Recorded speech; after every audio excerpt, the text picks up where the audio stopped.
Adalings, in this video we are going to discuss about the cell division. Firstly, the cell cycle.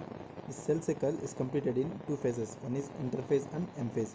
Interphase is also known as the resting phase because in this phase the cell won't divide. It will prepares for the M phase. M phase or division phase.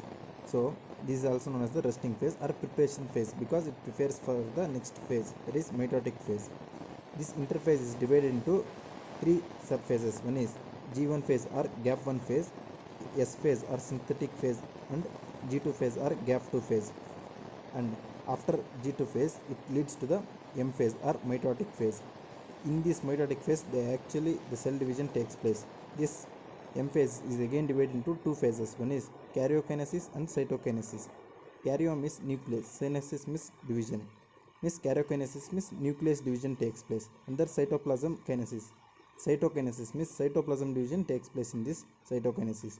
This karyokinesis is again divided into four subphases. One is prophase, metaphase, anaphase, and telophase.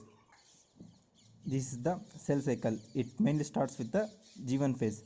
In G1 phase, cell won't divide. It will prepares for the S phase.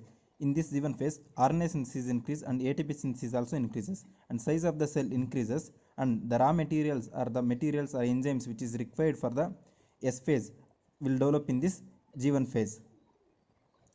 The protein synthesis also increases in the G1 phase. Mainly the enzymes which is required for DNA replication. DNA replication takes place in the S phase, and the enzymes which are required for this DNA replication will synthesize in this G1 phase. After G1 phase, it leads to the S phase or synthetic phase. In this phase, the DNA replication takes place, and as well as the RNA synthesis increases, and the histone protein synthesis increases in this phase. And after S phase, it leads to the G2 phase. In G2 phase, both same as in G1 phase. In this phase also, the ATP and RNA synthesis increases, and size of the cell will keep on increasing from this phases to phases. In this G2 phase, the protein synthesis also increases. Mainly the tubulin protein which is required for the spindle fiber formation will increases in this G2 phase. After G2 phase, it leads to the M phase. In M phase, it is actual cell division takes place, and it is divided into four subzones. One is prophase, metaphase, anaphase, and telophase. This we will discuss later. And after M phase, after cell divides, it leads to the cytokinesis. This is also in the M phase. All these are the karyokinesis, means nuclear division takes place. After this nuclear division, it leads to the cytokinesis, where the cytoplasm division takes place. After this cytokinesis, two daughter cells are developed. These daughter cells, some cells enter into the G1 phase for division. In the middle of the G1 phase, they won't divide or develop further, and leads to the G2 phase. This G2 phase actually comes in between G1 phase. We written here, but it will come in between this G1 phase. The cell will grows for some time, and it will lose the ability to divide further, and leads to the G2 phase. In this G0 phase, we will see dedifferentiation, differentiation, and redifferentiation phases. Differentiation means the cells have lost the capacity to divide, and they are matured, to perform a specific function, and they won't divide further. Such type of cells are known as the differentiation cells, and when required, the capacity of the division of the cell will last. When they required, they again regain the capacity of the dividing cells to divide the cells, and this process is known as the dedifferentiation. And all this differentiation, dedifferentiation, and redifferentiation will seen in this G0 phase.